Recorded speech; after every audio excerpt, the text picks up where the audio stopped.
Hello students, how are you? I hope you are fine. Then we will start the questions of class 10th which is asked in board.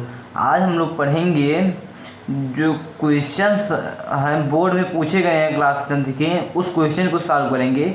उससे पहले हम लोग पढ़ेंगे fuse और graph of Ohm's law, जो हमारा पहले वाले वीडियो में छूट गया था। तो पढ़ते हैं फ्यूज क्या होता है। Fuse is a safety device which is work as a principle of Joule's law. जो फ्यूज होता है वो एक सेफ्टी डिवाइस है जो वर्क करता है, जूल्स लॉ पे वर्क करता है फ्यूज। तो fuse consist a low melting point wire. Fuse जो है वो लो मेल्टिंग पॉइंट का वायर कंसिस्ट करता है। जैसे कि ये फ्यूज है, एक फ्यूज, इसके अंदर एक लो मेल्टिंग पॉइंट का वायर होता है, वो भी कंडक्टर वायर होता है, इलेक्ट्रिसिटी कंडक्ट करता है। अब इसको इस तरीके से बनाया जाता है कि जब इसमें जैसे ये 6 एम्पियर का फ्यूज है, तो जब 6 एम्पियर से ज़्यादा करंट फ्लो होने लगेगी तो हम लोग जूल्स लॉ के हिसाब से क्या कहते हैं, H=I²RT। जब इसमें 6 एम्पियर से ज़्यादा करंट फ्लो होने लगेगी तो इसका जो हीट होगा वो बढ़ जाएगा, तो इसका मेल्टिंग पॉइंट जो लो होता है तो यह जो वायर है वो मेल्ट हो जाएगा और हमारे घर की कनेक्टिविटी कट हो जाएगी। तो जैसे कहीं शॉर्ट सर्किट होता है तो यह फ्यूज वायर मेल्ट हो जाता है। तो जैसे कि यह लाइव वायर में लगता है तो दो टाइप के वायर होता है, एक लाइव वायर, एक न्यूट्रल वायर। लाइव वायर से जो करंट फ्लो होता है न्यूट्रल वायर की तरफ से, जिसमें मतलब जैसे कि यह न्यूट्रल वायर में करंट नहीं फ्लो होता, तो यह जो फ्यूज होता है ये लाइव वायर में लगता है। लाइव वायर से करंट फ्लो होता है तो जो फ्यूज होता है ये न्यूट्रल वायर में लगता है। If more current flow from the fuse then the heat develop in a circuit is more and the wire is melt। जब इससे ज़्यादा करंट फ्लो होने लगेगा तो जो ये वायर है ये मेल्ट हो जाएगा। तो फ्यूज इस तरीके से हम लोगों को सेफ्टी देता है। फिर जो फ्यूज का जो सिंबल होता है वो कुछ इस तरीके से फ्यूज को डिनोट किया जाता है। ये फ्यूज का सिंबल है। अब हम लोग आगे देखते हैं ग्राफ ऑफ ओम्स लॉ। तो ओम्स लॉ का ग्राफ देखते हैं। जैसे कि हमें पता है V directly proportional to I। तो यहाँ से जब कहीं किसी एक सर्किट में 4 वोल्ट का बैटरी है जिसमें करंट फ्लो हो रहा है 1 एम्पियर की, तो यहाँ से हम लोग पता है V directly proportional to I होता है। तो ऐसे लिख सकते हैं, जब उस सर्किट में 8 वोल्ट का बैटरी होगा तो वहाँ पे 2 एम्पियर की करंट फ्लो होगी। ऐसे ही 12 वोल्ट होगा तो 3 एम्पियर की करंट होगी। 16 वोल्ट होगा तो 4 एम्पियर की करंट फ्लो होगी। 20 वोल्ट होगा तो 5 एम्पियर की करंट होगी। तो जो ग्राफ का स्लोप जो बताता है, the graph of slope is give the resistance is tan theta. तो tan थीटा हम लोग अभी मैथ में पढ़ेंगे, आगे हम लोग पढ़ेंगे मैथ में, टेक्नोमेट्री में। तो tan theta is equal to होता है परपेंडिकुलर अपॉन बेस होता है। तो पहले हम लोग इस ग्राफ को बना लेते हैं। तो जब 1 एम्पियर की करंट फ्लो होगी, 4 वोल्ट पे 1 एम्पियर की करंट फ्लो हो रही है, और 8 वोल्ट पे 2 एम्पियर की, 12 वोल्ट पे 3 एम्पियर की, 16 वोल्ट पे 4 एम्पियर की और 20 वोल्ट पे 5 एम्पियर की। तो यहाँ से हम लोग ऐसे कुछ, ये जो है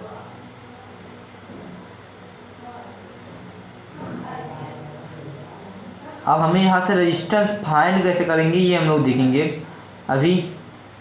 तो हम लोग पहले ग्राफ बना लेते हैं, तो ग्राफ ड्रा कर लेते हैं। अभी ग्राफ ड्रा हो गया, अब इसको हम लोग ज्वाइन कर देते हैं यहीं से, यहाँ से हम लोग इसको ज्वाइन कर देते हैं। अब यहाँ पे हम लोग देखते हैं tan थीटा इक्वल टू क्या होता है, tan theta equal to tan theta equal to base अपना परपेंडिकुलर होता है। तो बेस क्या है, परपेंडिकुलर क्या, परपेंडिकुलर अपॉन बेस होता है। तो परपेंडिकुलर यहाँ इस ट्रायंगल में देखते हैं, तो यहाँ पे परपेंडिकुलर कितना है, परपेंडिकुलर 20 है, और जो ये हमारा बेस है ये परपेंडिकुलर वोल्ट में है, वोल्टेज जो बता रहा है ये 20 वोल्ट है, और जो हमारा बेस है वो 5 एम्पियर है, 5 एम्पियर। तो 5 यहाँ से हम लोग 4 V/A लिख सकते हैं, जो V/A ये रेजिस्टेंस होता है। तो यहाँ जब हमारा परपेंडिकुलर है ये वोल्ट है, और ये जो हमारा बेस है वो I है, तो ये B/I हम लोग ओम्स लॉ से जानते हैं R होता है। तो यहाँ से हम लोग लिख सकते हैं R इक्वल टू 4 ओम। तो ये हो गया हमारा ग्राफ हो गया। ऐसे कि ये जो हमारा स्लोप बताता है, वो हमें रेजिस्टेंस बताता है। The graph of slope give the resistance. जो ग्राफ होता है, स्लोप होता है ग्राफ का, वो रेजिस्टेंस बताता है। जैसे कि हम लोग यहाँ पे भी रेजिस्टेंस निकाल सकते हैं।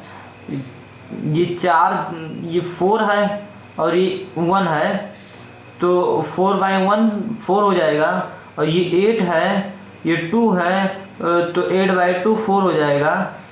ये 12 है, ये 3 है, तो 12/3 हो जाएगा 4। ये 16 है, ये 4 है, तो ये हो जाएगा 4। तो हमारा मतलब कि रेजिस्टेंस कांस्टेंट है। ये जो रेजिस्टेंस है वो कांस्टेंट है, और ओम्स लॉ में रेजिस्टेंस कांस्टेंट होता ही है। फिर हम लोग आगे देखते हैं कुछ जो क्वेश्चन है, बोर्ड के जो क्वेश्चन है वो हम लोग आगे सॉल्व करते हैं। तो जी पहला क्वेश्चन जो पूछा गया था 2020 में, वो यह है, ए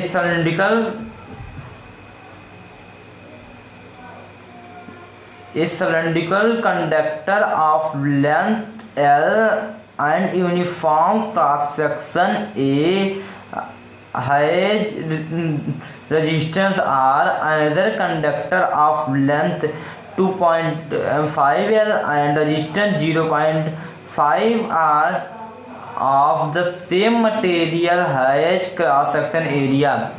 तो हम लोगों को जो क्वेश्चन में गिवन है ये देखते हैं।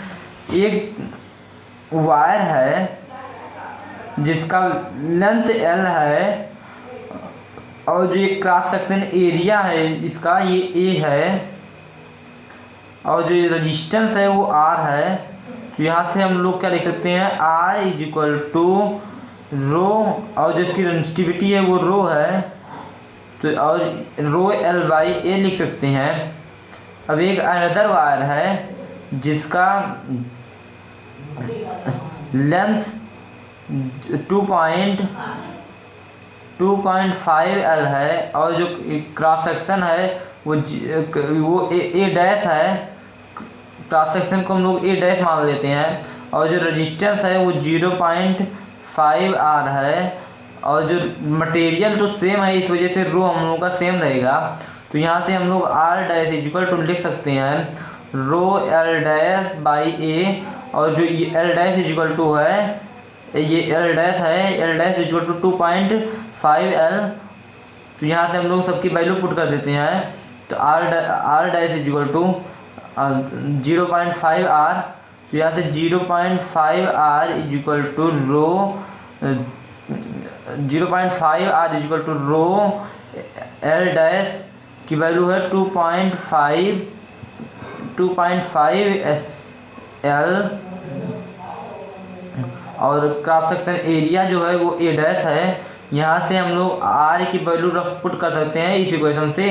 तो यहाँ पे हम लोग लिख लेंगे 5/10 और आर की वैल्यू इस इक्वेशन से हम लोग रखते हैं इंटू रो L/A हो जाएगा इक्वल टू 2.5L/A डैश, और यहाँ से हम लोग लिख सकते हैं 1/2।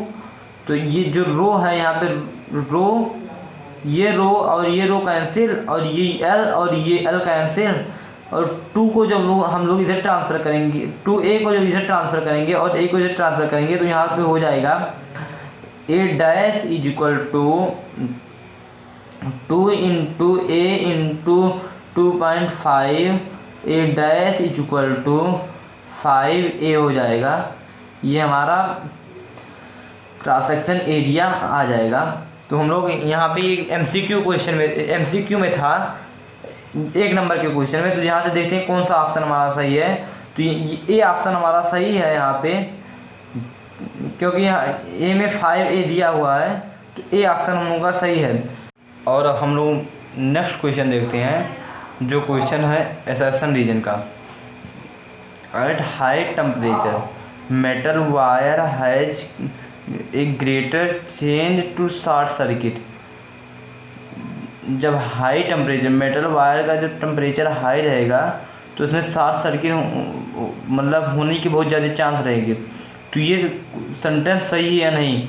ये तो सही है, क्योंकि जब शॉर्ट सर्किट रहेगा, जब सर्किट शॉर्ट रहेगा तब मतलब जब सर्किट का टेम्परेचर हाई होगा तो इसके ऊपर जो वायर के ऊपर जो कवर लगा रहेगा उसमें वायर में हीट बहुत ज़्यादा प्रोड्यूस होगा। तो ये मेल्ट होके दोनों वायर का ये जो ऊपर प्लास्टिक है ये मेल्ट होके आपस में टच हो जाएगा, तो शॉर्ट सर्किट होने का बहुत ज़्यादा चांस है। तो मतलब कि असर्शन जो हमारा है ये सही है। अब हम लोग देखते हैं रीजन हमारा सही है कि नहीं। But both resistance and resistivity of material very with temperature. जो बोल रहा है कि जो हमारा रेजिस्टेंस और रेजिस्टिविटी है वो वेरी करता है टेम्परेचर चेंज होने पे। तो ये हम लोग देखते हैं रीजन हमारा सही है कि गलत है। तो रीजन तो हमारा लग रहा है गलत है, क्योंकि रेजिस्टिविटी जो किसी मटेरियल का होता है, रेजिस्टिविटी ये कांस्टेंट होता है, ये वेरी नहीं करता किसी मटेरियल के। तो ये जो हमारा रीजन है ये गलत है, और असर्शन हमारा सही है। तो हम लोग देखते हैं ए मतलब assertion is true but reason is false. जो हमारा रीजन है वो फॉल्स है।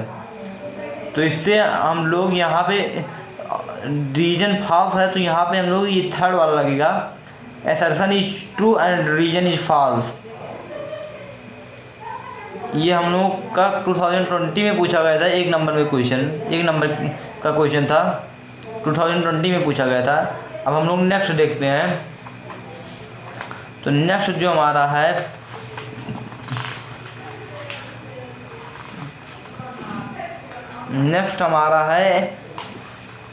ये क्वेश्चन 5 नंबर में पूछा गया था। देखते हैं क्या है। तो पहला स्टेट्स ओम्स लॉ। तो जो हमारा पहला पूछा गया था ओम्स लॉ, तो हम लोग पढ़े हैं ओम्स लॉ क्या होता है। तो आप लोग एक बार सुन लीजिए ओम्स लॉ क्या होता है। At a constant temperature the current flow in a conductor is directly proportional two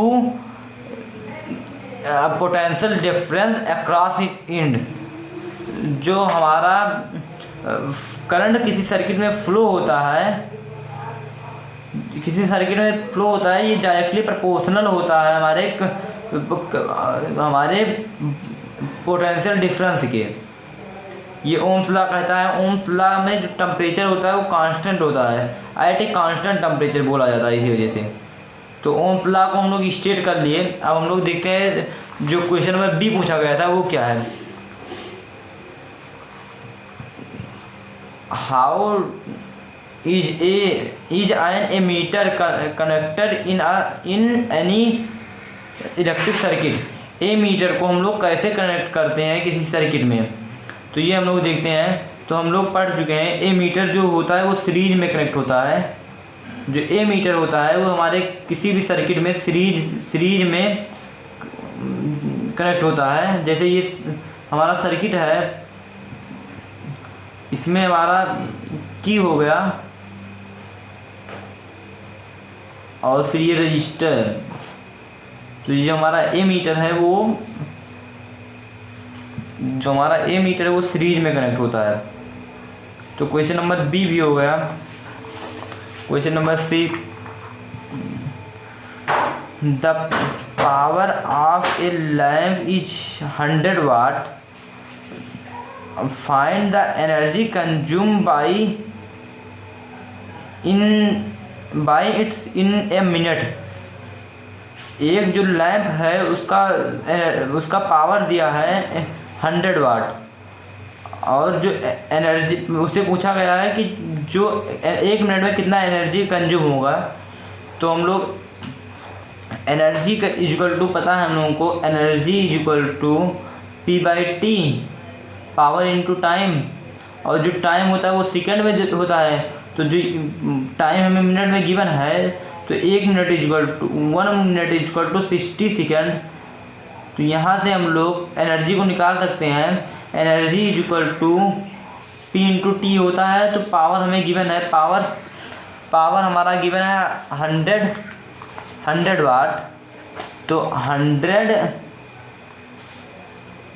into 60, तो यहाँ से हमारा आ जाएगा E इक्वल टू 6000 जूल। जो हमारा एनर्जी आएगा वो 6000 जूल आएगा। इसको हम लोग ऐसा लिख सकते हैं, energy equal to 6 kilo joule. 6 kilo joule, ये जो जूल है वो एनर्जी का यूनिट है। अब हम लोग नेक्स्ट क्वेश्चन देखते हैं। D, a wire of resistance 5 ohm is bend in the form of A close circle, find the resistance between 2 point at the end of any diameter of a circle. एक जो wire है, हम लोग देखते हैं अब इसके क्वेश्चन क्या कह रहा है। एक वायर है, क्वेश्चन नंबर डी है, ये सी था, वी फिर बी तो हम लोग वो कर दिए बी, और फिर ए हो गया। हम लोग पूरा पढ़ चुके हैं। अब हम लोग डी पढ़ रहे हैं। डी, तो एक वायर है जिसका रेजिस्टेंस गिवन है हमारा 5 ओम। 5 ओम हमारा रेजिस्टेंस गिवन है। इस वायर को हम लोग बेंड करके एक सर्कुलर फॉर्म में कर दे रहे हैं। अब उसके बाद हमसे पूछा गया है कि क्लोज सर्कुलर में बना देते हैं। उसके बाद पूछा गया है कि क्या 2 एंड के बीच में find the resistance between 2 point at the end of any diameter. एक डायमीटर जैसे ये है, तो हमें पोटेंशियल वो रेजिस्टेंस बताना है किसी 2 पॉइंट पे एंड ऑफ द डायमीटर। तो यहाँ इसका और रेजिस्टेंस बताना है इसके इधर का। तो ये तो हमें पता है, ये और ये दोनों इक्वल होगा।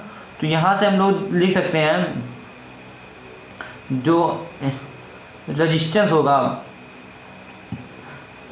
जो हमारा ये वायर होगा वो 2 पार्ट में डिवाइड हो जाएगा। पहले इसका लेंथ ऑफ वायर हो जाएगा, जो एल था इसको एल मान लेते हैं लेंथ। तो यहाँ पे एल डैश जो हो जाएगा L/2 हो जाएगा। तो यहाँ से area of the cross section जो था वो ए था और रेजिस्टिविटी रो था। तो यहाँ से R equal to row L/A था। अब यहाँ पे हम लोग R डैश इक्वल टू रो तो क्योंकि मटेरियल सेम है और हमारा क्रॉस सेक्शन सेम ही है, तो L dash equal to a cross section same है। तो यहाँ पे L डैश की वैल्यू हम लोग पुट करते हैं। तो R dash equal to rho L/2 A। तो तो यहाँ से हम लोग लिख सकते हैं r dash is equal to 1/2 rho L by a, rho L by a, और रो L बाई ए क्या है हमारा r है। तो यहाँ से r dash is equal to 1/2 r हो जाएगा। तो ये हमारा आ गया। और r क्या हमें, r हमें गिवन है 5, तो यहाँ से r dash is equal to 5/2 ohm आ जाएगा। तो हमारा रजिस्टेंस आ जाएगा किसी दो पॉइंट के बीच में, किसी दो पॉइंट के डायमीटर के बीच में, डायमीटर के उधर का मतलब ये हमारा जो इसका रेजिस्टेंस आ जाएगा वो 5/2 ओम आ जाएगा, और इसका भी 5/2 ओम हो जाएगा। तो ये हमारा 2020 का सेट नंबर 2 सॉल्व हो गया है। सेट नंबर 2 अब हम लोग नेक्स्ट वीडियो में सॉल्व करेंगे सेट नंबर 1 और सेट नंबर 3, और फिर 2020 का और 2019 का सेट नंबर 1, 2, 3 सब सॉल्व करेंगे। सेट 1, 2 और 3 सब सॉल्व करेंगे, और 2020 का सेट 1 और 3 सॉल्व करेंगे।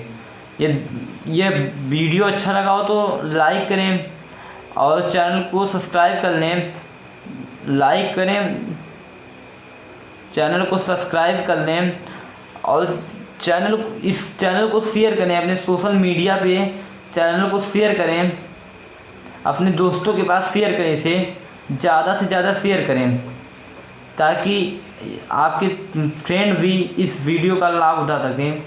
आप लोग जब इसी वक्त से ये क्वेश्चन पेपर सॉल्व किए रहेंगे प्रीवियस ईयर, तो आपका जब बोर्ड एग्ज़ाम नज़दीक आएगा तो आपके ऊपर कोई प्रेशर नहीं रहेगा। इस वजह से हम ये बोर्ड एग्ज़ाम का पेपर सॉल्व करवा रहे हैं इसी वक्त से। तो आप इस चैनल पे नए हैं तो सब्सक्राइब कर लें चैनल को, और ऐसा और किसी चैनल पे नहीं दिया जाता है। इसी वक्त से previous year sample paper solve करवाया जा रहा है इस चैनल पे। तो आप इस चैनल को शेयर करें ज़्यादा से ज़्यादा, और लाइक करें, कमेंट करें कोई डाउट हो तो। Thank you for watching.